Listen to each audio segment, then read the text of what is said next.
Welcome back to the Milkman of St. Gaff's. I'd like to thank some new patrons: Todd Van Voris, Fly Sprayer, Peter Kubiak, Fly Sprayer, Carrie Bouchard, Milkman White Badge, and a big shout out to our new DOLA radio clerk, Martina Donvita. Thank you so much for all your continued support. Also, just to let you know where we're going, this season the podcast will end at episode 42. This episode, number 37, is called Cetology. It's time for the Milkman of St. Gaff's, starring Howie the Milkman.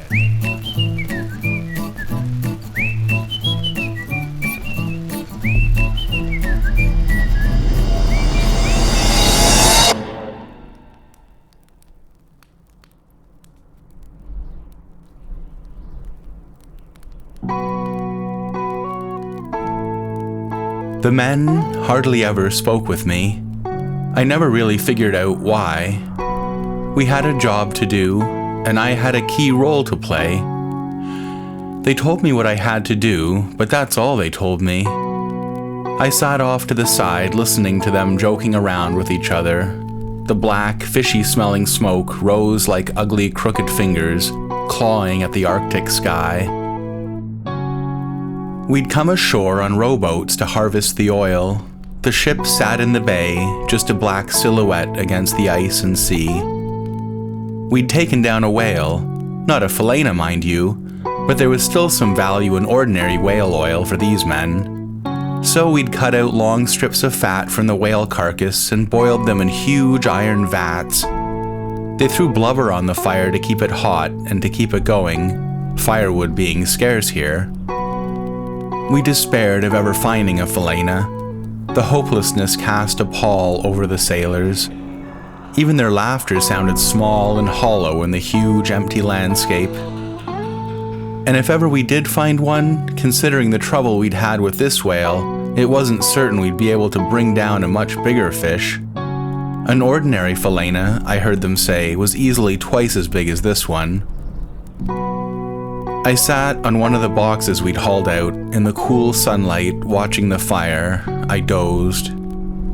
I don't know how long I'd been out here, but my thoughts, as always, went back to home and to Stormy. I was thrilled to finally have a radio. When we turned it on, though, we didn't hear a thing. I turned the dial all the way left and all the way right. Nothing. Moved the antenna around, just static. Then Stormy noticed that the electricity was out. The electric lights weren't working. The radio had batteries, but the radio station couldn't broadcast anything. We cursed our rotten luck, but I didn't get upset. We just decided to go out for a walk like we usually did. We just talked about this and that, got a hot dog on the boardwalk, and ended all the way down by the little amusement park, way out at the eastern edge of the East End. It was closed for the season, but I told Stormy what it was like. There were races, donkey rides, tightrope walkers. You could actually get a steam ferry from the dock downtown that would take you across to here. They had snacks on board and iced slush drinks. I really missed that. Your parents used to take you? No, I never went to the park. I never took the ferry either. So why did you say you missed it? I guess I meant I missed that I didn't ever get to go. Other kids told me about it, so it almost seems like a memory, you know? I guess, I don't know if you can miss something you never had. That thought really stuck with me. I didn't say anything, but it seemed to me that I missed a lot of things I never had. Walking through the East End with Stormy was a nice moment I'd never forget. But a sailor nudged me awake. The sky was darker now. There was a reddish glow on the mountains. The fires were going out, and they'd decided that I had to go back and get more bundles of wood from below decks. They figured I was young and nimble, so I'd be able to get the wood before the fire went out. Just gonna sit on your arse all day napping, get going. I rowed out, watching the men get smaller, until they were just little matchsticks on the shore. I tied up the rowboat. I'd become quite an accomplished sailor myself by this point, and tying knots was no problem at all. I climbed up. I had the whole ship to myself. For a moment I stood there watching the sinking sun. I could pull up the anchor right now by myself. I'd search for the Felena myself too, alone. I looked back at the little dots of men on the shore and the smoke. If the fire did go out, I could always just leave them there and sail off over the dark, broad seas to find a new world over the horizon like some hero king of old. I'd sail beyond the sunset and just keep going beneath the jealous stars until I sail right over the edge. Then I froze. I wasn't alone on the ship. There was whispering. I heard rustling below decks, where the wood was, where I had to go. Maybe I'd just row back ashore and tell the sailors there wasn't any wood after all, but they'd probably figure out that I was lying when they got back to the ship. Maybe I could just row out to sea and hope this would all end and that I'd be home before I starved to death. I was a milkman, though, in a line of brave milkmen like Corwin and Frank and Beaver. I told myself that whatever was down there, I could handle. So I opened the hatch and made my way down, down. I took the ladder backwards so I wouldn't have my back to whatever was down there. Something flew at me and I fell most of the way down. It was flapping and terrified. I could see its black eye. A blackbird was trapped down here and panicked. Somehow it couldn't find the open hatch. It was bigger than normal and it smelled musty. It flew right into my chest, wings flapping. I tried pushing the disgusting thing off me, but it kept pushing into me. Its little feet were clawing at me, the eye terrified. One last push and it was gone. I clambered up the ladder, looking up to the dimming sky, but the bird flew up behind me. I could feel its wings all around me as I climbed up out of the sewer in front of the church of St. Fleming. It must have been just before dawn since it was quiet. The bums weren't making much noise. There was just one digging around a trash can. I stood and marveled at the glowing, stained glass. It was beautiful in the darkness. The church was just about the only nice building in the East End these days. I was exhausted and hungry and annoyed that I still hadn't gotten any phlogisterian. There was nothing to do, though, but start walking home. "Excuse me, what day is it?" It's your uncle's birthday. I'll take off. Wow, these hobos are a lot ruder than they used to be. As I got into the nicer part of town, I noticed that they'd been replacing the gas lamps with electric lights. They looked dim and cold. I guess that was the future, though. I asked someone there what day it was, and they said Wednesday. So I'd been gone a few days, and luckily I still had a few days before I had to do another experiment. Finally, I was home. "Stormy? Hello?" I guessed she was out somewhere. How strange. But there was a bunch of mail addressed to Stormy. I looked through it all. Huh. 14 checks from the patent office and a bunch of gobbledygook. I guess this one can go in the stove. I went up to bed and I was dreaming before I even fell asleep.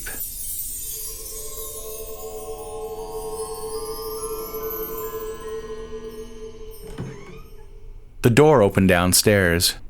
"Stormy? Howie, where have you been?" I ran down to see her. She was wearing strange clothes. "The experiment lasted longer this time. Where were you? What are you wearing?" "I got a job as a checkout girl at the market. I didn't know if you were coming back or what. I went to the milk station and Dwyer said he couldn't tell me anything and that it was all top secret." Stormy told me all about her new job and how hard it was to memorize all the different prices of all the different fruits and melons and everything. I could see that from now on I was going to be hearing all about her coworkers and the customers. It was a bit frightening. I was trying to find a way to change the subject. "Oh, I almost forgot. There's mail for you. A bunch of checks. Maybe you won't need that job after all." She looked through the pile of checks from the patent office and started crying silently. I could tell it was going to be a really long day. I felt bad for Stormy, though. There. At least you have something nice to remember about your father." "I miss him." Stormy was pretty upset and I couldn't get back to sleep, so I decided to go see Father Abraxas all the way back in the East End. I took a streetcar this time, though. I'd been meeting with him when I could. He understood that my schedule was a bit up in the air. He'd made a bunch of plans, though. He really wanted to stick it to the Tertullians who were going to be prosecuting me. I was amazed at his brilliant legal mind. We were going to have surprise character witnesses, arcane exegesis on the great whaler's conception of eschatology. I couldn't wait. The trial was going to happen any day now. Since he was my lawyer, he was going to get a notice from the Cosmo Ecclesiastical Telegraph Company, and then we'd have to appear in court the next night. He'd already been granted a motion to have the case heard in night court, since I was usually pretty sleepy in the daytime. Speaking of the night, when I showed up for my shift that night at the milk station, Joseph was standing there with his arms crossed. "And where have you been? The experiment lasted longer than usual. I had to walk home by myself every night since you've been gone." "I'm sorry, buddy, but it can't be helped. I'll tell you what, I'll go to the librarian's house the rest of the week, okay?" "Okay." "Hey, Joey, I wouldn't leave you hanging, okay? We're buddies forever." He perked up a bit when I said that. I could tell he felt a bit lonely, like he wasn't quite the same as the rest of the milkmen. It was almost good to be back in the annex. I missed the coast road on St. Gaff's, but in the end it was better to deliver milk with a partner. And I felt a strange affinity with all the weirdos here. The only really bad part was how the shift always ended. I racked my mind trying to figure out a way to pick the lock on the librarian's door, but I'd run out of ideas. Tonight, when I got to his door and was feeling pretty lightheaded from the mist, I realized that Joe hadn't given me a paperclip for the lock. So I took a chance and just turned the knob. I almost fainted when it turned in my hand. I pushed the door and it opened. Inside, the place was all black and it was hard to see. There were some lit candles that didn't give off much light, dusty old bookshelves everywhere, dusty stuffed blackbirds, and a dusty old man who was laughing at me. Panic took hold of me and I tried to run, but it's like I was underwater and I couldn't move. The librarian just laughed more. Don't judge a book by its cover, Howie. I turned to the old man. He still sat there. "How do you know my name?" You're out there almost every night trying to deliver milk, which you could have just left on the step, by the way. I can hear you two knuckleheads talking out there. Then he sneezed. A cloud of dust kicked up around him, and I watched in horror as he ripped a page out of a book that was beside him. He blew his nose and wiped all the snot away with the page, then crumpled it up and threw it on the floor. Don't look so aghast, son. No one wants to read this one. On the floor, there were a whole bunch of crumpled up papers. "Well, now that we've delivered your milk, I'll be on my way." I was walking off, but he was cackling. I know what it is you seek, young man. I'm the only one who knows anymore how to get what you need. I turned. "That's not true. There are others. Travis knows." Travis? Travis is a well-meaning old fool. Has he ever caught a phalaena? Ever brought back a drop of the liquid? No. He just sits and stares out to sea, wishing he lived in some other time and place. "And what about you? You just sit here forever sneezing into your old books?" I don't claim to be a seeker, but I know what all the seekers have forgotten. Did Travis ever tell you how to acquire the liquid? I didn't think so. A cricket bowler could have all the potential in the world, but that doesn't mean he can figure it all out on his own. You sit a while, and 2 or 3 nights I'll make you into the holiest diver of this generation. Diver? That night, I sat at the foot of the librarian, brushing aside the boogery pages, and I imbibed the wisdom of one who truly knows. He instructed me in the means and methods of acquiring the sacred juice. I left the place walking on a cloud of dusty black mist, only to discover that Joe was gone. I cursed my ill manners. I should have told him what was going on. I'm sure he thought I just vanished and was waiting for me by the mattress. I was sure the little guy would forgive me anyways. When I got home, I was totally ecstatic. I finally knew what had to be done. Stormy had all that money coming in, and soon I'd have the phlogisterion, and I'd probably be hailed as a hero for helping to create the special gases that were going to subdue our eternal foe to the north. When I woke up the next evening, Stormy was there. She'd had a long day, and everyone was complaining about how poor the pumpkins are this time of year, but I didn't pick them. That's terrible, sweetie. Listen, there's some very good news coming pretty quickly. I want to celebrate. Let's go to that place on Fine Street where they serve those beef Wellingtons. We can even try some red wine like the fancy folks do. I heard Professor Lammy say that beef Wellington and red wine is the best food anyone can get. We can't afford to go out for dinner. Why not? What about all those checks from your dad? I put the money aside. I opened a bank account and we're going to put the patent money in there and live on your salary. We have to start saving for the future, you know. It's a funny thing because I never really thought of myself as someone with a future. There were lots of dreams of the future, raising rabbits in the backwoods of St. Gasp's with Stormy, but I always sort of knew that they weren't real possibilities. Realistically, I always thought I'd rise through the ranks to become a middling milkman and then have a moderately exciting career. Stormy would go off and marry someone else, and I'd marry some regular other girl who would never understand why I always looked out the bedroom windows at night, pining for the one who got away. But instead, I had her right here in front of me, and I could grab her bum whenever I wanted. I really was a lucky guy. Well, I think I should get a say about that money too, and I say we go for beef Wellingtons.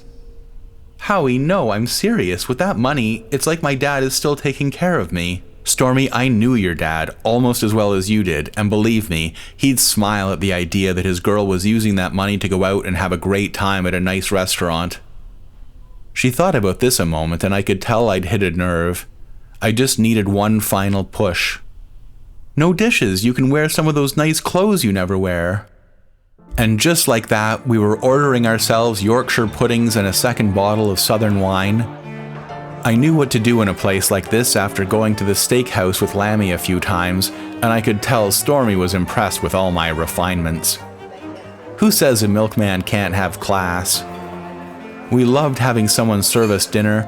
We were pretty tipsy, and we started giggling, and we didn't even care that the stuffed shirts were staring at us. And then she was crying, thinking about her poor old dad. And really, she was right. I missed him too, to tell the truth. We walked back, wobbly and happy, and I realized I was supposed to be at work already. I had to just leave Stormy to walk the rest of the way home on her own, and I took off for the milk station. Joe, I'm so sorry. About last night. You're sorry? You stink like a wino, Howie. I had some drinks. It was the wife's birthday. I figured he couldn't stay mad after I said that, and I was right. And I didn't take off last night. I actually got in. The librarian told me all about what I need to do. He's really not such a bad guy once you get past the boogers and dust. I guess you're right, Howie. It was a great night after all. I'm really glad we got to be friends. And then one of the strangest things happened. Dwyer was blabbering at me from behind. I turned around. All right, Howie, we're putting you back on days for a while. Jeffrey's gonna go back to nights. You mean Joseph? I thought maybe we could be partners all the time. Joseph? No, Jeffrey. The guy who was doing nights before you. But what about Joseph? Is he going back on days too? Why the hell do you keep talking about Joseph? What Joseph? Joseph, the other milkman who did night shifts with me. Dwyer just stared. You're bloody weird, Howie. And just like that, the peckerhead turned and walked away again. The whole thing left me with a sort of spooky feeling, but I just went home to Stormy's drunken snoring and passed out. Stormy, of course, doesn't normally snore. I made a mental note not to let her drink so much in the future. The next day, on my boring old route, I was sad as hell that I was alone in the truck. I missed the strange little guy. But we milkmen have to have a stiff upper lip, so I grinned and bared it. Anyways, I could hardly stop thinking about what I was going to do once I was back on the ship. And sure enough, when Saturday night came around, I found myself on the deck of the black-sailed ship. and to my horror, I realized we were headed south. The season's changed, son. We'll not be caught around these shores when the Witch of November comes. But I know how to get the phlogisterian now. It'll have to wait till spring. We've stayed here too long already. So south we went. The air was colder. I found myself below decks more often than not, trying to stay warm by the oven and the stinking old cook. Above decks I watched the sea mournfully. Just when everything I wanted was right within my grasp, it slipped through all of my fingers. I thought about asserting myself. Weren't we all here mostly for me to perform my duty?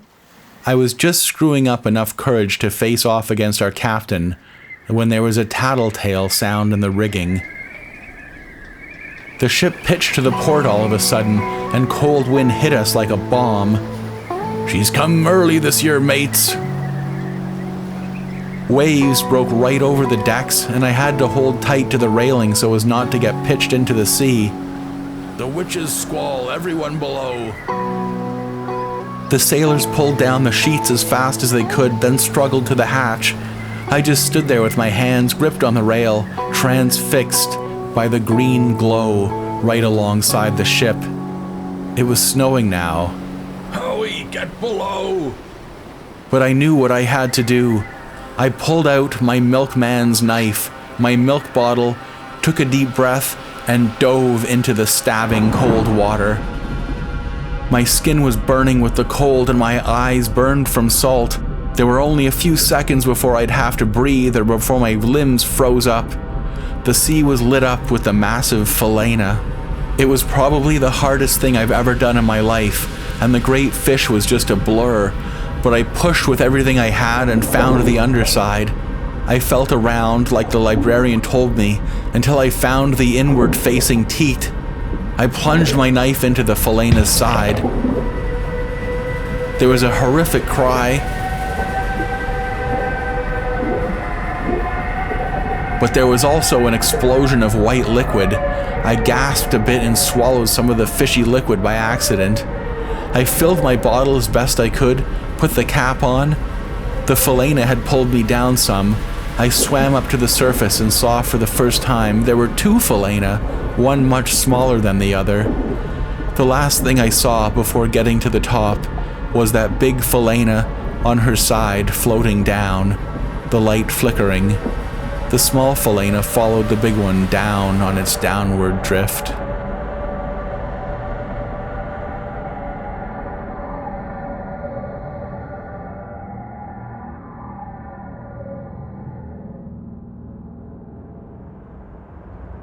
I couldn't believe it. I was back in Ming's Bight and for once not too far from home. I was shivering and exhausted, but I felt the still warmish bottle of phlogisterian in my pocket. Stormy was asleep. I just put the bottle on the counter and I went to sleep too. I didn't have any dreams for once. When I awoke, Stormy was just getting ready to go to work. How was the experiment? Fantastic! I did it! I got the liquid. But the bottle, it's empty. That bottle of fishy milk, I poured it out. It went bad, Howie. I won't tell you what happened next because it wasn't one of my finest moments. I was mad, I'll admit it. I probably yelled and screamed. Of course, in hindsight, I realize I shouldn't have gotten so mad. But eventually I calmed down and went all the way to the grocer where Stormy worked so I could explain to her boss that she was late because of official milkman business. I spent the rest of the afternoon just trying to calm myself down. I told myself that I'd done it once, I could do it again. Where there's one phalaena, there must be more. That flickering downward drift kept bothering me in the back of my mind, but I tried to convince myself not to worry. The other little voice that kept yammering at me said that maybe the librarian wasn't really on my side like he said he was. It was Sunday now, and Stan said he'd pick me up in his car around 8. So I stood outside around 7:30. Stan would know what to do, of course. I went out early, like I said, and whenever a neighbor asked me what I was doing out there, I said loud and clear that the head of the Department of Lactic Affairs was picking me up in his car. I don't think anyone believed me, and very annoyingly, when the shiny black car did come around the corner and stopped in front of my house, no one was around. The driver got out, came around the open door for me, but I just stood there for a minute hoping someone would see me. Howie, get in here. So I got in and the big motor revved and off we went, driving through Ming's Bite in style, red velvety upholstery, nice and soft. I had it, Mr. Stan. It was there in my hand. And what happened? Stormy poured it out. He turned and looked at me. Stormy? Yes, she knew I was trying to get the phlogisterion. I mean, I didn't tell her what for or anything, of course, just that I had to acquire a certain liquid. I hope that's okay. She's my girl. I can't completely keep her in the dark. So she knew I needed this liquid, and without even asking, she pours it all down the drain. I was asleep. I was exhausted from diving into the ocean, and it was freezing. Stormy knew you were looking for phlogisterion, and then she poured it down the drain. I know. What was she thinking? He settled back into his seat, looking pretty miffed. The other thing, the librarian, he told me how to get the liquid. Is it right that Philena feed oil to their babies? Is it usually white? What? I wonder sometimes if the librarian isn't maybe on our side. You know, maybe we need to pay him a visit, if you know what I mean. Perhaps you're right. To tell you the truth, I think he might be positively evil. Evil? There's no such thing as evil, Howie. My mission here is in large part to rid human beings of those superstitions. We have science now, Howie. It can explain everything in time. It can make life better, improve our quality of life. The way we've rationalized milk delivery and purification, for example. This leads to a better life for everyone. Our project with the crepusculator, it will bring a swift and complete end to the war, again bettering the lives of everyone. Talk of evil only stunts progress. Better to strike that word from your vocabulary. We will pay the librarian a visit. In fact, your old colleague Frank is being transferred here. You and he can visit him. The librarian may not have been entirely truthful, or he was obfuscating. Either way, we will deal with him rationally, and we will discover the truth. Stan had very graciously agreed to go see Father Abraxas with me. Stan was going to testify at my trial about how important I was, so that's where we were going now. We didn't get to talk too much more since we'd arrived at the church. The driver opened the doors for us and we got out.